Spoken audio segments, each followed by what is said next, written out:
Today's topic is सोलेस्टिस।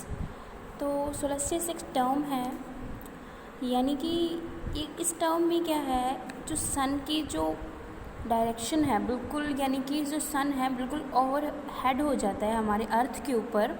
हमारे अर्थ के ऊपर किसी पोजीशन के ऊपर वो जब ओवर हेड होता है तो उसको बोलते हैं, एक पर्टिकुलर टाइम के अंदर जब वो ओवर हेड होता है, लाइक जैसे कि हमारे पूरी ईयर में 2 बार ऐसा होता है कि जो हमारा जो सन है बिल्कुल ओवरहेड हो जाता है, या तो ट्रॉपिक ऑफ कैंसर लाइन पे और या फिर ट्रॉपिक ऑफ कैप्रिकॉर्न के ऊपर।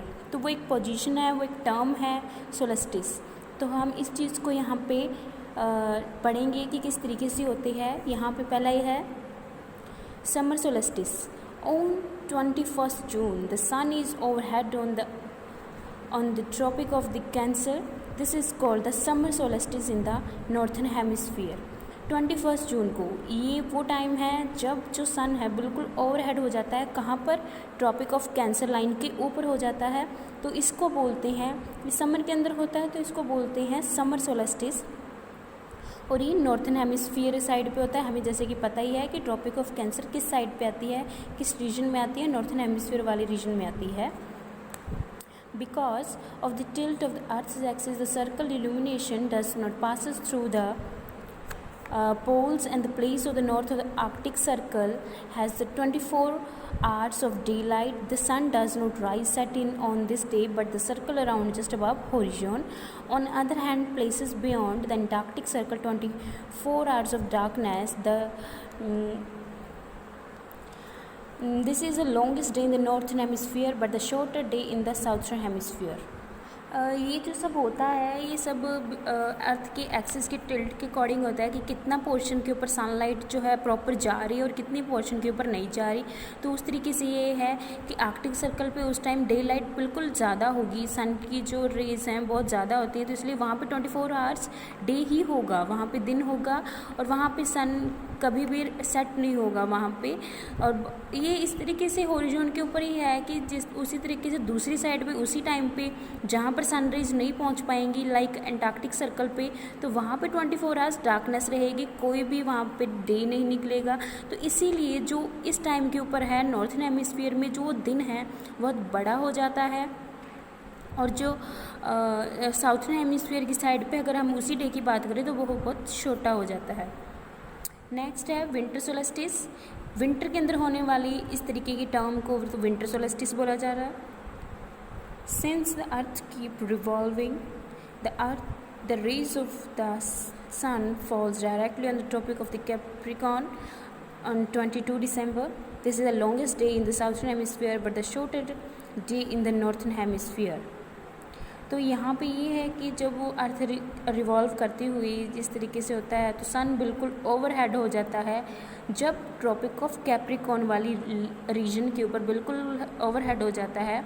तो उस दिन क्या होता है, वहाँ वो जो डे है सबसे बड़ा हो जाता है, और उसी साउथर्न हेमिस्फीयर में 22 दिसंबर को जो डे है बहुत बड़ा हो जाता है, और दूसरी तरफ नॉर्थन हेमिस्फीयर में बहुत छोटा दिन बन जाता है। इसी तरीके से in summer solstice for the southern hemisphere and the winter solstice of the northern hemisphere, on this day Antarctic circle is 24 day light and तो इसी तरीके से जब हमने समर सोलेस्टिस की बात की तो उसमें ऐसा था कि पहले आर्कटिक सर्कल के अंदर डे लाइट होती है, फिर एंटार्क्टिक सर्कल में यानी कि उसके हाफ पार्ट रीजन में नाइट होती है।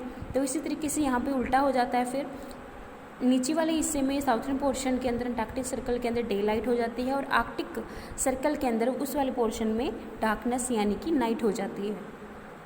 फिर हमारे पास आता है varying length of the day and night. किस तरीके से जो अर्थ के ऊपर डेज और नाइट की जो लेंथ है वो वेरी करती रहती है, यानी कि कभी दिन बड़े हो गए, कभी रातें बड़ी हो गई, ये किस तरीके से होता है।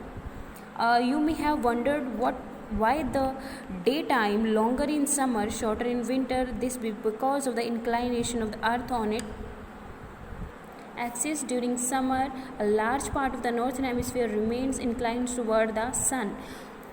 तो बात ये है कि हम देखते हैं कि समर के टाइम पे जो दिन हैं बहुत बड़े हो जाते हैं और जो विंटर के टाइम पे जो दिन हैं बहुत छोटे हो जाते हैं। ये किस तरीके से होता है, ये होता है अर्थ के एक्सिस के अलोंग कि किस तरीके से उसको वो रोटेट करती रहती है, रिवॉल्व करती रहती है अराउंड द सन। तो समर के दौरान क्या होता है, लार्जेस्ट पार्ट जो हेमिस्फीयर का क्या होता है, बिल्कुल सेम रहता है, टुवर्ड द सन रहता है। अब समर के अंदर जो नॉर्थन हेमिस्फीयर का जो भी पार्ट है वो सन के बिल्कुल सामने रहता है।